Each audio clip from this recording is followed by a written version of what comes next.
Hi, everybody. Welcome to our art history webinar today. Today, we're going to be talking about the history of flags and doing a flag art history project. So welcome to everybody that's watching at home. Let's see who we have here today so far. I see that AG is here, April, Aubrey, Eliana, Evan, Gabriel, Jackson. Let me know if I'm not saying this right. Moi and Mao, N, Olivia. I see we have two Olivias here today. Hi. And Sambula or Sambulo. So welcome everybody. I'm glad you guys are here. So as always, if you have any questions, you can type them into the Q&A box at the bottom of your screen to ask me any questions or share anything that you want to share. So hi everybody. All right, so let's get started.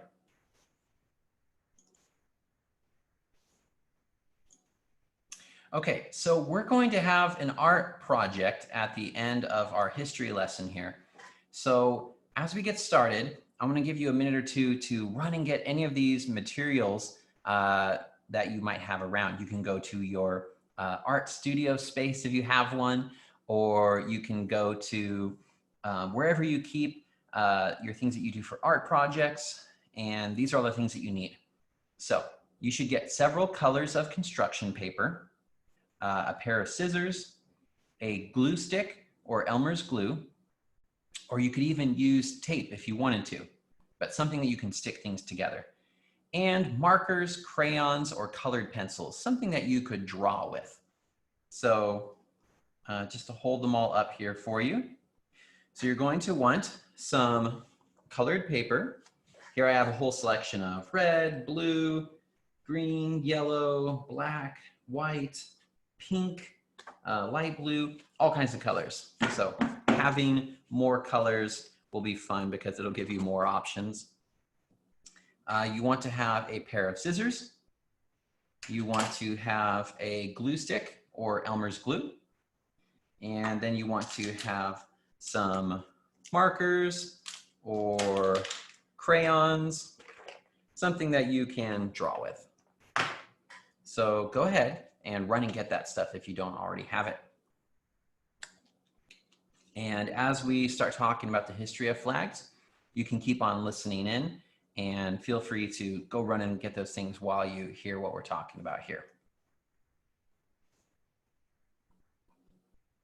All right, so let's start talking about flags. So flags are interesting. I really like them. They're really colorful. They're really fun. And flags are useful as a way to communicate to other people, but they're also a form of art. A flag has a special purpose. It's meant to be seen by lots of people. That's why it's usually held up at the top of a flagpole.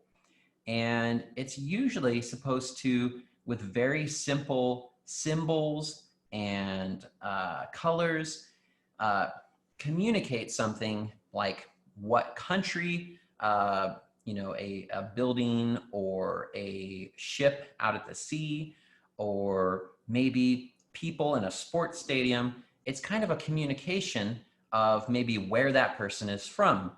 Maybe like in a sports game, like who they're rooting for, or if you were in a vehicle or a ship out in the ocean, it could be a communication of like, this boat is from this country.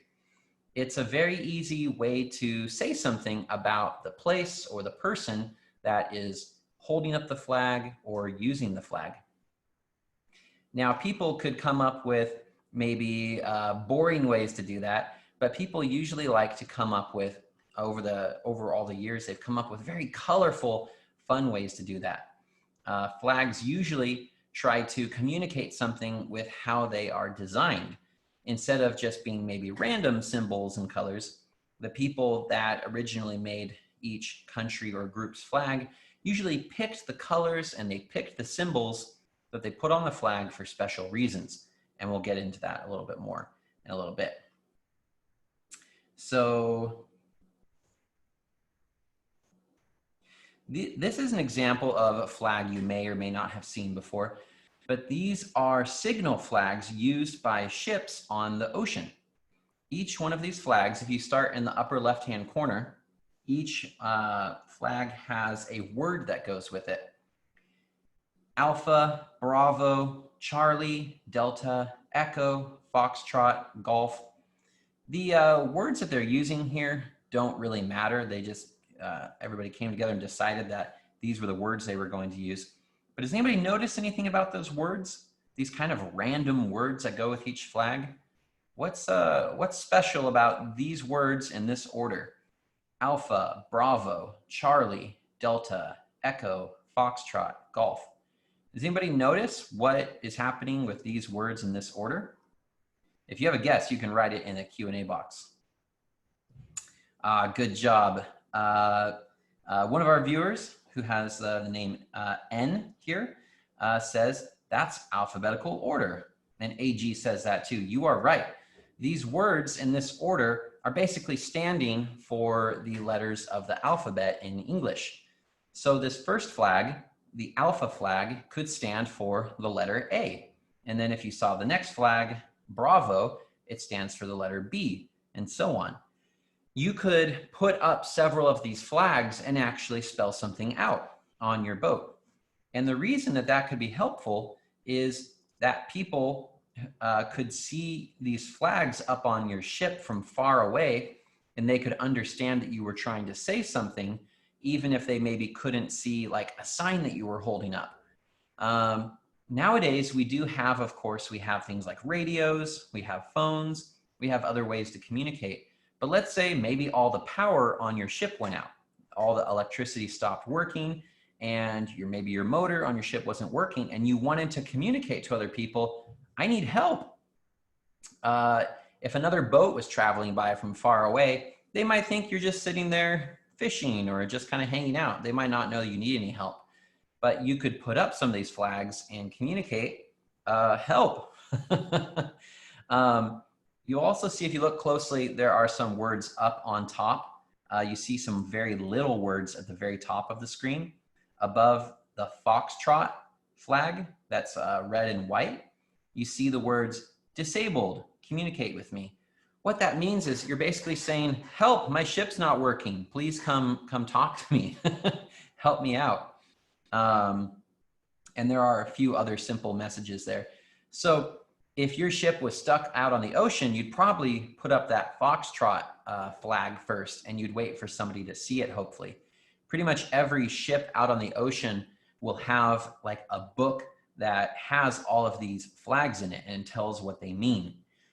You could also probably spell out a simple message. Maybe you could even put, Hotel, Echo, Lima, Papa, and somebody that had the book that has what all these flags mean would go, oh, that spells help. And then maybe they would go over and help you out. Some of the flags on the bottom also have numbers, 1, 2, 3, 4, and so on. So you could communicate a somewhat complex message just putting up flags on your ship. This is another type of flag. This is called the semaphore system. And it was invented in the 1800s, and it's kind of a faster system for spelling. A sailor would stand on a boat holding 2 flags that have these little triangles on them, and how the sailor held the flags would communicate what he was trying to say. The person could hold the flags out to the side, hold them up and down, and the person could move the flags pretty quickly. They could, spell out a message a lot faster than that other flag system. Because those flags, you have to like put all the flags on, like a rope or something. You have to raise it up. It would take a while. A person standing on the deck of a ship could move these flags pretty quickly and kind of spell out a whole message. It's similar to if you're familiar with sign language, where you use your hands to communicate something by moving your hands and your fingers. This is something that a person standing on another boat from pretty far away, they could see a message spelled out with these flags because they're yellow and red, they catch the eye. A moving flag in the air kind of, it'll flutter and you'll go, oh, there's something to see over there. So this is another way that people could communicate to each other using these flags.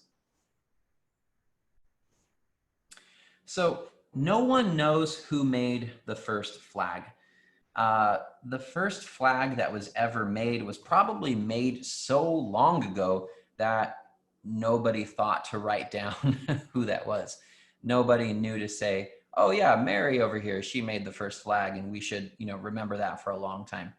It was probably also that people in multiple countries or areas of the world probably came up with like a similar idea around the same time. Because the basic idea of having symbols or pictures on something that you can kind of hold up and show to people, that's a pretty old idea. Thousands and thousands, tens of thousands of years ago, people were making paintings on cave walls. The idea of communicating something with pictures is even older than the idea of communicating something with letters or words. So the first people to realize, oh, I could take a picture out of the cave and I could show the picture to other people, it was probably around the same time that the first people were thinking, I could maybe use this picture to say something to somebody over a long distance. However, we do have some ideas of what some of the oldest flags are that we are aware of. This is a bronze flag that was made in a country called Iran in the Middle East about 5,000 years ago. So over on the left is like a metal pole that has like a bird on the top of the pole. This is something you'll see even today. People often put little things up on the top of their flag poles, like maybe like a shiny gold ball, or you might still see like a little eagle at the top of a flagpole. So this idea of having something at the top of your flagpole is not a new one. They were doing it 5,000 years ago. But this flag here, it's actually like a piece of bronze that if you look closely, there's like pictures that are carved into it or stamped into it. It's kind of rusted and broken away at the edges a little bit, but this was one of the oldest surviving flags that we know of. A person, probably like a soldier in an army, could hold up this metal pole that had this metal picture sticking out from it in a square. This type of flag could be used to communicate to people from a distance away. In the very old days, again, you have to remember that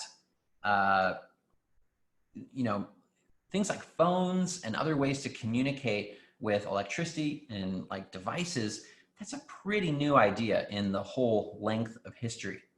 If you were part of an army on a battlefield, and let's say you were like the general of the army, and you have maybe a few thousand soldiers that are all spread out, you might notice, because maybe you're up on top of a hill and you notice, oh, the enemy's coming from that side. You need to communicate. You need to tell all of your soldiers, like, you need to go that way. It's gonna take a while if you have to like have somebody run down there. Maybe they're a mile away. It would be very difficult to try to shout really loud, be like, look out, they're coming. Maybe, everybody's talking or yelling and it's very loud. So this idea of having flags that you could communicate with is a very old idea. Also, often each part of an army could hold up a flag that was a little bit different. So let's say I know that my soldiers that are riding horses are, I want them to move over there to that side and help out that part of the battle. I might be looking for the symbol of a horse being held up on top of a tall flag. And maybe it's difficult to see and maybe there's a lot of dust, but if I see that horse flag, I can tell one of my assistants, go get the soldiers on horses and send them over to that side. Instead of running down there, again, with the semaphore system or something similar, you could wave different flags around and communicate to them, and they could wave flags to communicate back, like, we understand, we're gonna go do that. So that's a pretty old idea and has worked for a long time. Even in wars from just a few hundred years ago, armies were still doing this. Even today, you'll notice that modern soldiers will still wear flags on their arms to communicate to other people, this is the country I'm from, or this is the group that I'm from. That idea of using flags as symbols to communicate is still in use today. So this next one, it's not exactly a flag. It doesn't fit the perfect definition of a flag because, as you can see, it's not like a square piece of material. It's not cloth. This is like a little statue on top of a pole.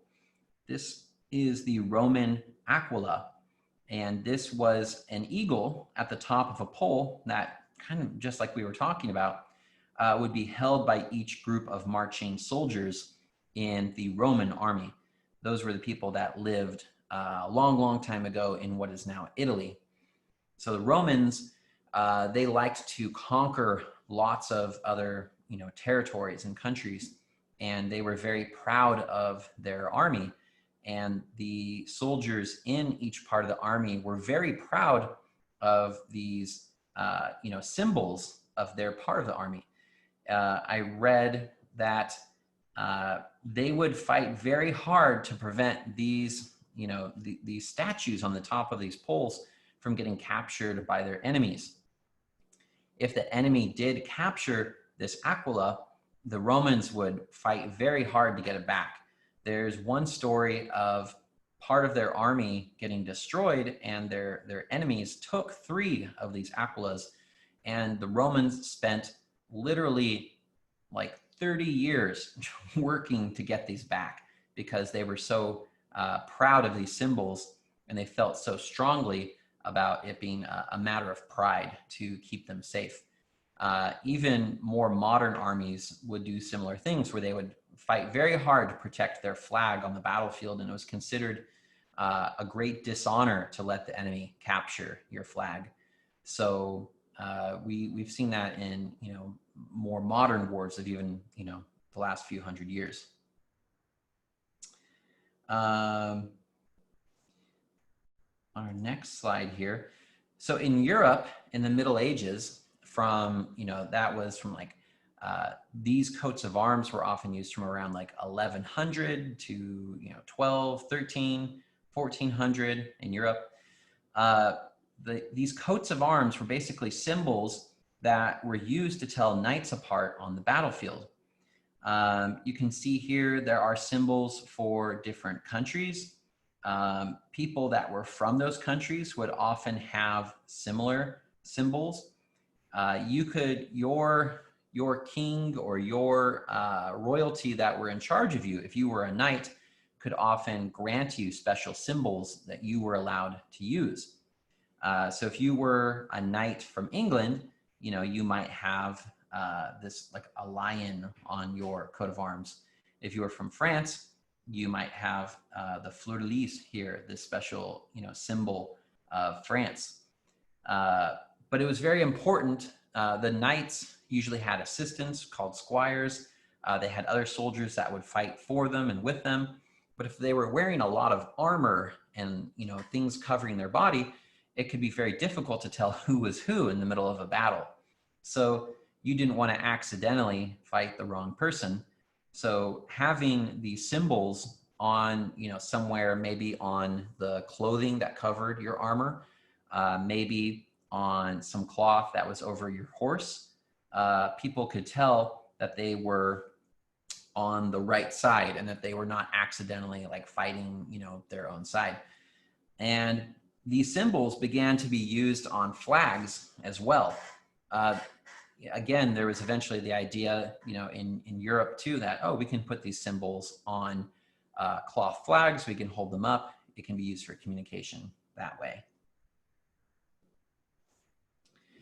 Now, one thing to understand is that people haven't always had the idea of countries that we do now.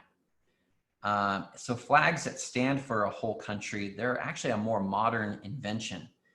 Back in the old days, before we had things like phones and TV and ways that you could easily communicate to people from far away and observe and see things that were happening far away, the whole world that you lived in was usually very small. If you were like a peasant that lived in a village, you might grow your food in a farm in that village. You might travel to a slightly larger town to sell some of the things that you grow.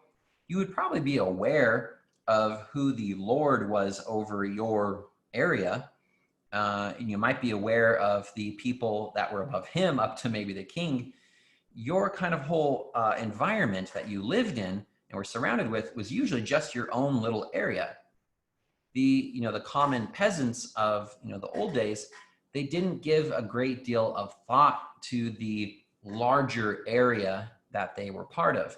They might only think about those bigger ideas when they were maybe called up to fight in a war. Maybe their lord would be like, okay, everybody, we got to go fight the next kingdom over. So they might be aware of those bigger ideas. But overall, it just didn't affect the peasants, on a day-to-day basis very much. So the idea of having like a flag to represent their whole country would be a pretty weird idea to people back then. It just wasn't, really necessary. Later on in history, like in the 1600s, the 1700s, this idea of that you were part of like a nation or a country actually started to become a much stronger idea. The awareness of people that they were like citizens of a certain country, as that idea sort of grew and strengthened, people started being, much more aware also of like what the symbols of their country were. So one of the first flags for a country that we're actually aware of is the flag of Denmark. Denmark is a country in Europe. This flag was created in the year 1478, and it's the oldest country flag that is still used today. It's a beautiful, very simple flag. A lot of other countries in that part of Europe now use flags that are pretty similar to this one. But it's pretty amazing that over 500 years later, that country, that area of the world still uses the same symbol to represent themselves. So in addition to there being country flags, sometimes the smaller parts of a country will have their own flags too. So this is a map of the United States, and over each state, they're very little. It's difficult to see here, but I chose this picture just because I wanted you to see how many different little state flags there are. So over each state, if you might already know what your state flag looks like, but if you don't, you can look right here. If you're from the United States, a lot of smaller countries don't necessarily have flags like this that are well known, but the United States does. So if you live in one of these states, you could spot, oh, that's my state flag. And a lot of cities have their own flags too. This is the flag of Portland, Oregon. Oftentimes, states and cities, when they're making their own flags, just like countries, they'll try to pick symbols and colors and shapes that they feel represent them. Portland, since it's in Oregon, it's on the West Coast. There's a lot of like nature here, and there's like a lot of trees and water. The Portland flag tries to take some of those ideas with like the color green, the color blue, the way that all the blue comes together in the middle, kind of shows how where Portland is the spot of the state of Oregon where several big rivers come together. So this flag is kind of trying to communicate something about the city. A lot of those state flags, shown a moment ago, each of these state flags is often trying to communicate something about that state too. We could argue how effective they are or not. Some of these state flags do a better job than others at, saying something about the state. Some flags are very simple and very beautiful, while others are kind of complicated or messy. So we'll talk a little bit more about that flag design in a little bit. So For today's art activity, we're going to create our own flags. And I found this great little book by this person named Ted Kay. And he's the creator of an organization that's dedicated to studying flags, promoting good flag design. And he has some suggestions on how to create a good flag. So like if you wanted to make your own flag, if you were part of like a city or a town or a club that wanted to make a flag, he wrote a whole little book on it. It's pretty short, but there's a lot of good advice in it. So I took some each page of his suggestions so I could share that with you today while we make our flags. So here are the 5 pieces of advice that he gives, and we're going to think about these while we make our flags today. So his first piece of advice is to keep it simple. Compare these 2 flags here. The one on the left is from the Republic of the Congo in Africa. It's bright. It has colors that are different from each other, so they stand out. And this flag, whether you were looking at the front or the back of it, you could easily spot, what flag you're looking at. And you could also see it from far away. The flag on the right is the state flag of West Virginia.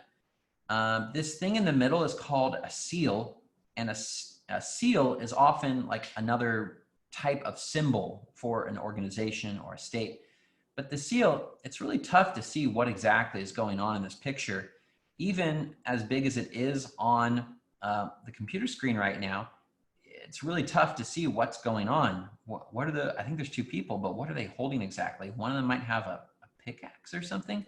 If you were standing down on the ground and you saw this flag up above, it would be very tough to see what was on it. It's kind of boring looking too. So if you were going to make a flag, wouldn't you want one that would stand out and be easy to understand from far away? That's kind of the point of flags after all. It shouldn't be difficult or complicated to see what the flag is showing if you see it from a distance. The second piece of advice he gives is use meaningful symbols. And meaningful means the flag should stand for something. Like it should be something that you could tell people and they would get it and understand it and be able to see that. So the flag on the left is from the country of Ukraine, and the light blue on top is supposed to represent the sky, and the yellow on bottom is wheat fields. The plant wheat is very important to the people that live there. So the sky over wheat fields is something that people can see and understand and like that. And you'll definitely be able to understand this flag from far away. This flag on the right is from something called the Organization of American States. And it's got a bunch of kind of rolled up little flags on it. It's very difficult to see from far away and exactly what's in this picture. And apparently every time somebody leaves or joins this organization, they have to change the flag again. So that doesn't make a lot of sense. Third piece of advice is to use 2 or 3 basic colors. The flag on the left is from New Mexico. The yellow and the red both mean something. The symbol in the middle is like really cool looking and simple. The flag on the right is from the state of Virginia. There's apparently 18 different colors in this flag if you look really closely. That would be very difficult for somebody to draw or sew or make from scratch.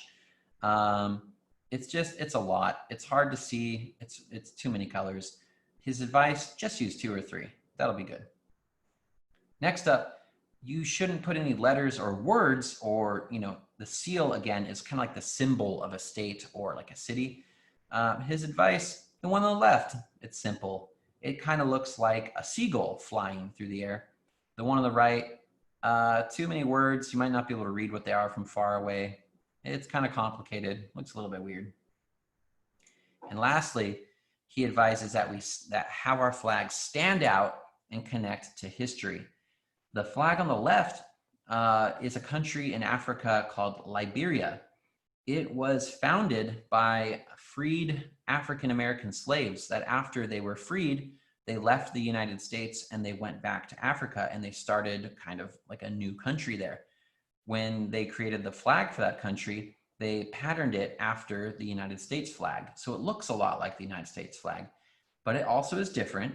and it stands out, but it also connects to the history of the founding of that country, where it came from. This flag on the right, it looks a lot like a lot of those other state flags when we showed the United States. It doesn't really stand out at all. It probably connects to their history, but you should really try something simpler that stands out. So that is Ted K's advice on making flags. But as always, those are all just suggestions.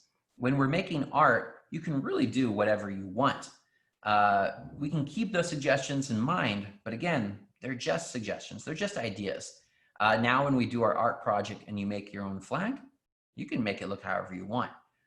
So we can try to follow some of that advice. Use 2 or 3 colors. Try to keep it simple. Make it so you can see it from far away. Have it stand for something. Those are all the things that we're going to try to do. Okay, so let's get started. The first thing you should probably do is look through your construction paper and pick out a piece that you want to be like your background. Flags are usually in a rectangle shape. There's a few that are slightly different that can be kind of a bit more triangle, but we're gonna make like a rectangle flag today. So I'm gonna pick out a blue sheet of paper.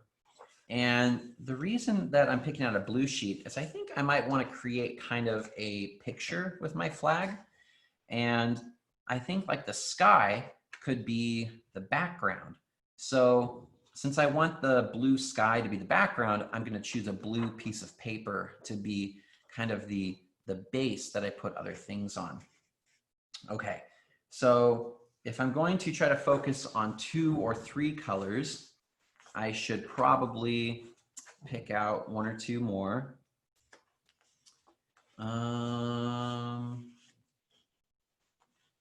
I would normally probably pick some green paper, but if I hold up a piece of green paper, what it does with the screen behind us is it makes it think that's part of the green screen we're using, and it makes it look kind of invisible. So I'm not going to use green today just because it doesn't really communicate well on camera. All right, so what other colors should I use here? Where I live, we live up on top of a hill and there's really pretty sunsets. It often makes the sky look really pretty at night when the sun goes down over the hills. So I think for my flag, I'm going to have my flag kind of communicate how much I like where I live, and it's going to kind of stand for my home by communicating what the sun rises and the sun sets make me feel like. And when I see that flag and I see that sunrise or that sunset, I'll be like, ah, yeah, that communicates my home. So I think what I want to do, I think I want to pick out, okay, I just decided. There is a mountain that I can see from my living room window called Mount Jefferson. And it's pretty tall. It has snow on it usually all year or most of the year. So I'm going to pick some white paper that I'm going to cut out and make Mount Jefferson. And when the sun is coming up over Mount Jefferson, it often makes like some really pretty kind of pink light. So I think I'm going to use pink in my flag too. So I've chosen blue for my background. White is going to be the mountain I'm going to make. And pink is going to be the color of like the sunrise from behind the mountain. So the flags that you guys make will all be different. So you can get started on picking yours too. Cutting out construction paper. I'll probably keep on talking as I make mine, but you guys can just jump into it and go for it. If you want to tell me what you're working on as you make it, feel free to say that in the Q&A box. April says that she's picked out yellow and green and purple. Oh, that sounds awesome. I can't wait to see what that looks like. Yeah, if anybody else wants to share what they're making, just let me know.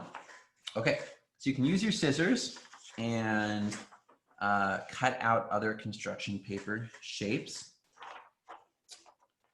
I'm going to cut out a pretty basic mountain shape that will kind of just be a triangle. Again, it's not a bad idea to stick to pretty basic shapes.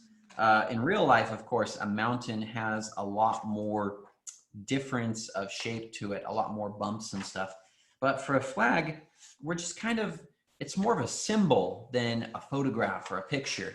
The shapes that you cut out and make don't have to be exact. They can just kind of be mostly what that thing looks like.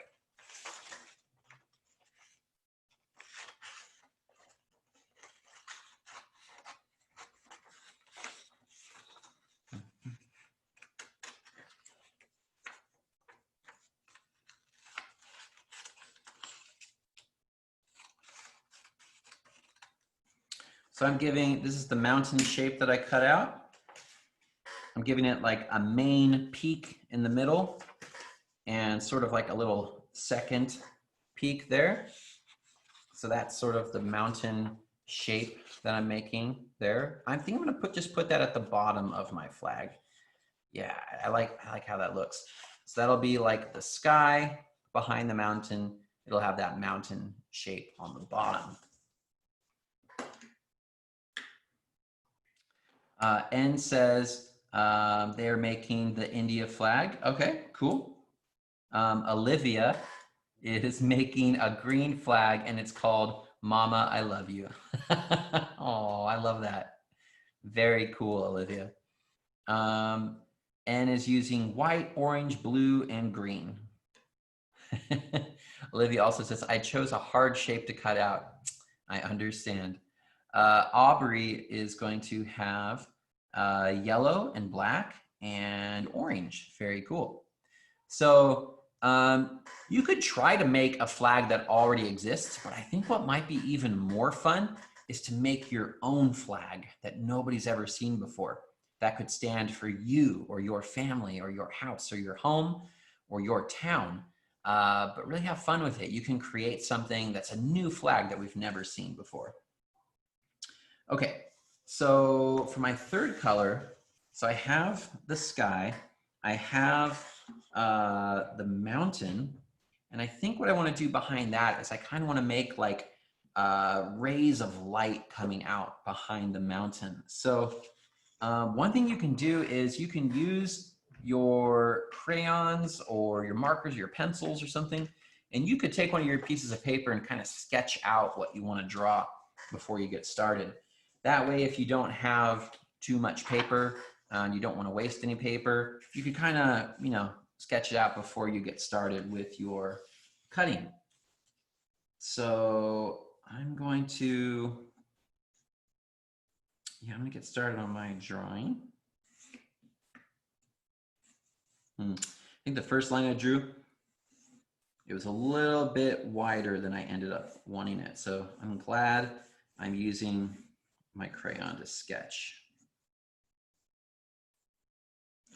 Oftentimes the things also in maps, there's like a lot of meaning behind you know, the choices that people make. Let's say you want, you know, I'm going to be making rays of light coming out from behind my mountain, but how many rays? If I choose a certain number of rays of light, maybe I could decide that the number of rays of light that come out stand for something.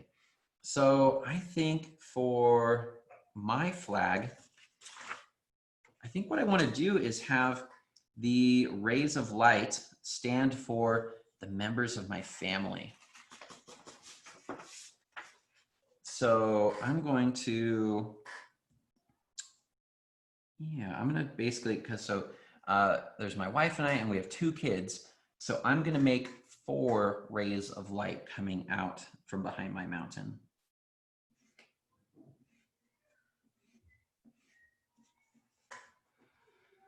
Yeah, that's looking, I think, how I want it.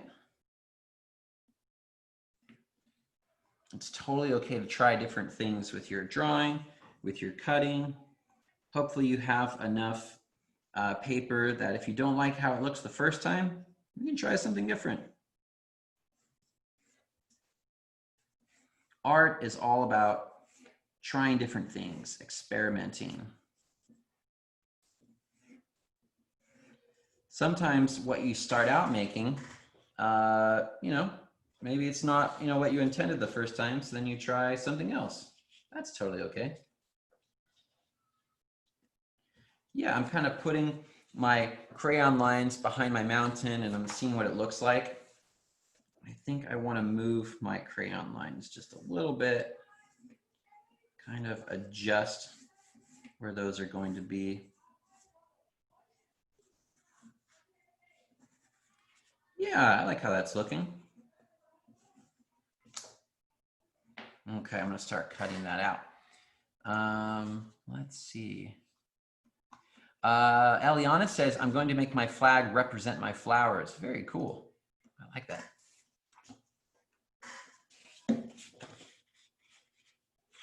All right. So I'm going to go ahead and start cutting out my third color here.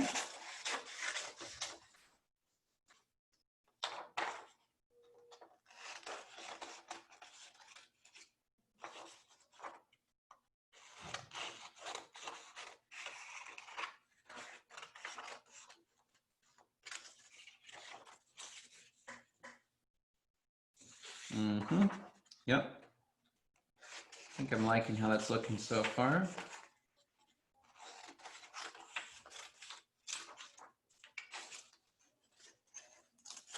So before you glue anything down, you can kind of hold it up to your paper and kind of hold all the paper pieces together and see what they look like.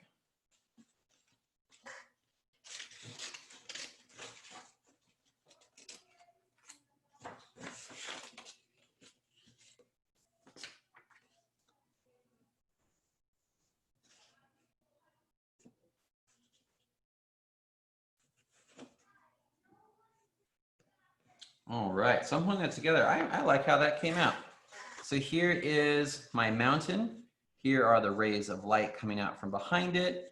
I like how that looks. It's only using 2 or 3 colors. It communicates something. I like it. I'm gonna go ahead and glue that down.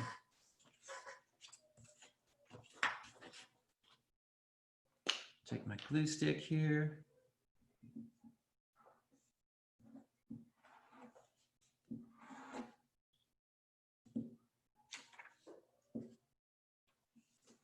Okay.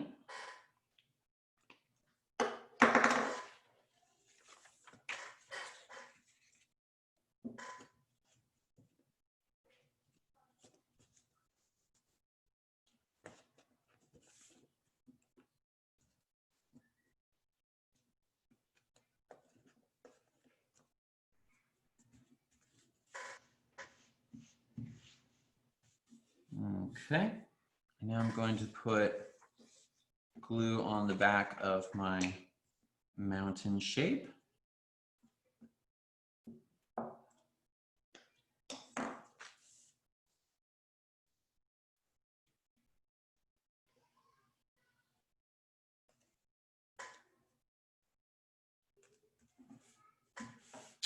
All right.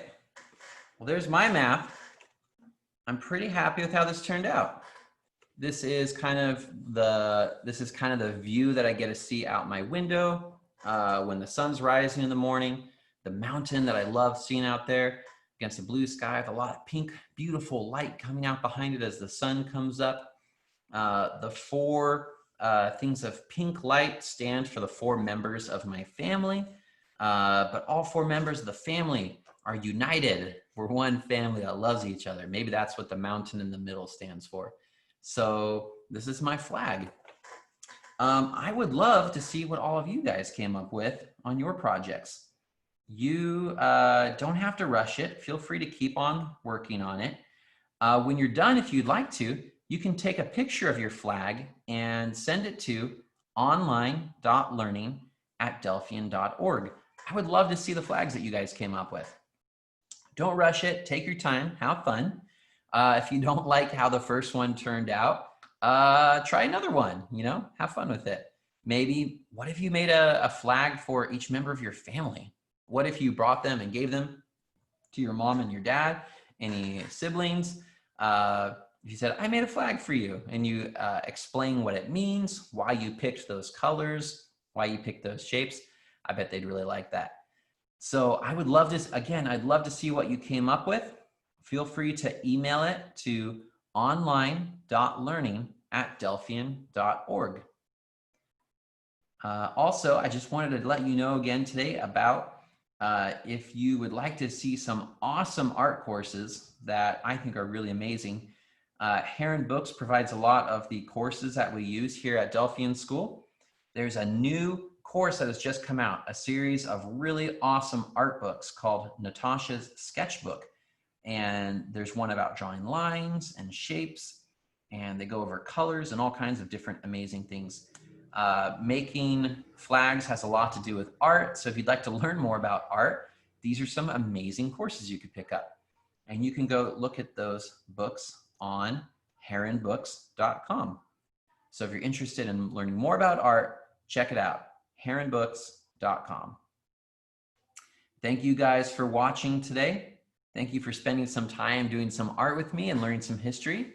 I will see you next time at my creative writing class tomorrow afternoon, but we'll see all of you hopefully tomorrow morning for our classes tomorrow morning. All right, see you guys next time.